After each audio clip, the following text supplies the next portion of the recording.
ukuyibona kwami igame ucoach wona badlale kakuhle kodwa uyimoshile ngokuthatha umfuke ngamkhiphele ngaphandle ngoba iye yaphela ipressure beza ke ukuze bathole la one goal yabo bengazuyithola igoal bebezophuma no-nil kodwa inxa yeba ucoach enze la substitute yakhe wakhipha umfukeni yaphela manje ipressure phambili beza kithi ke manje ingako bethu bazile kuba balithole elinye igoal lelinye igoal futhi belizawuvela if isikhathi besisekhona kodwa ngenxa ixesha belingasekho ingako bengakwazanga ukora kodwa yona igame ibihle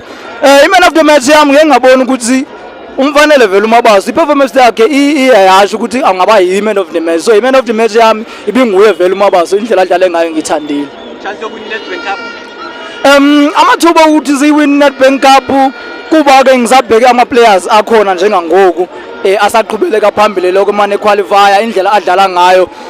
sinawona amathuba kodwa kuzawufanele into yobana ku-recover laba bakuma-injuries ukuze sikwazi ukuthi basidlulele phambili kodwa ngohlobo elisululo njengangoku kungaba nzima ukuthi sidlulele phambili.